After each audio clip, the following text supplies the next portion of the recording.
Chapter 9. Yes, Count Olaf continued, it certainly is strange to find a child missing, and one so small, helpless. Where's Sunny? Violet cried. What have you done with her? Count Olaf continued to speak as if he had not heard Violet. But then again, one sees strange things every day.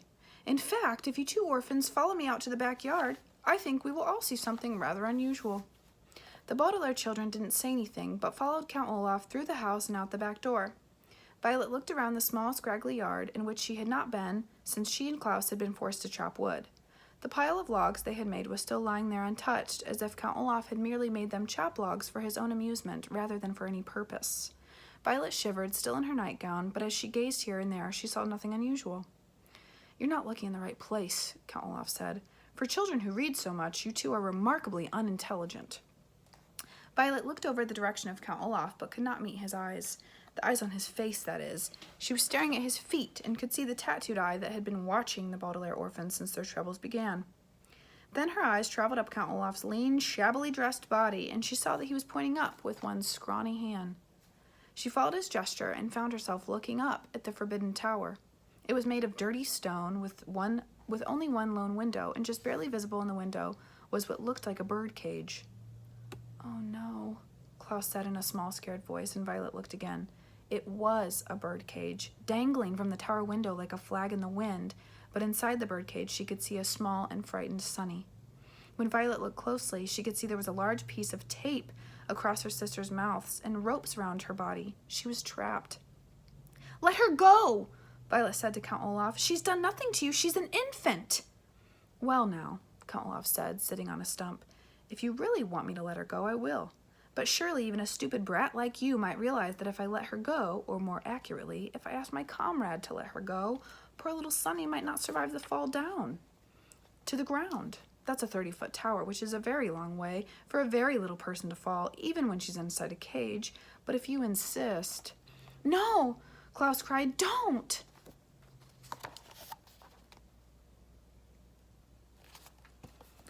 Violet looked into Count Olaf's eyes, and then at the small parcel that was her sister, hanging from the top of the tower and moving slowly in the breeze. She pictured Sunny toppling from the tower and onto the ground, pictured her sister's last thoughts being ones of sheer terror.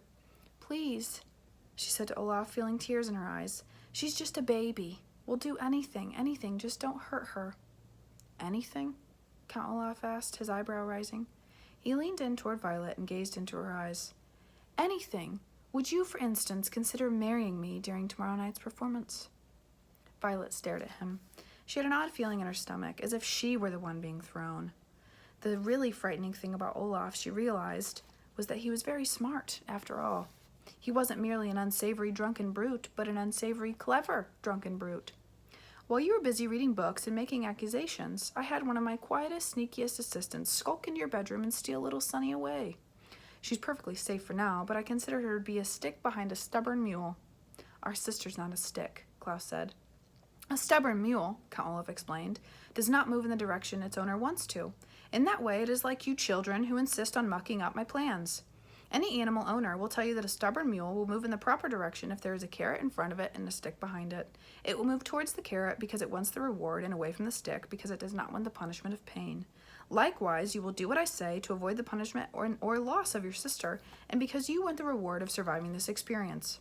Now, Violet, let me ask you again. Will you marry me? Violet swallowed and looked at Count Olaf's tattoo. She could not bring herself to answer. Come now, Count Olaf said, his voice faking, a word which here means feigning kindness. He reached out a hand and stroked Violet's hair. Would it be so terrible to be my bride, to live in my house for the rest of your life? You're such a lovely girl. After the marriage, I wouldn't dispose of you like your brother and sister. Violet imagined sleeping beside him and waking up each morning to look at this terrible man. She pictured wandering around the house, trying to avoid him all day, cooking for his terrible friends, perhaps every night, for the rest of her life.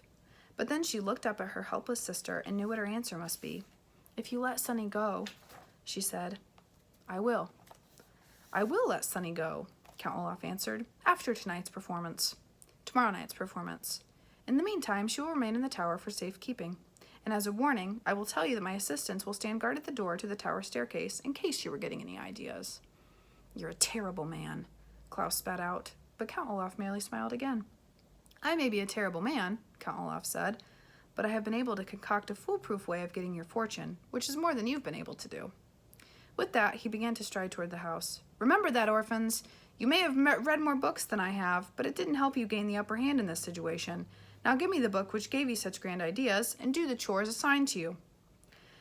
Klaus sighed and relinquished, a word which here means gave to Count Olaf, even though he didn't want to, the book on marriage law.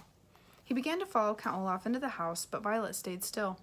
She hadn't been listening to that last speech of his, knowing it would be full of the usual self-congratulatory nonsense and despicable insults. She was staring at the tower, not at the top, where her sister was dangling, but the whole length of it.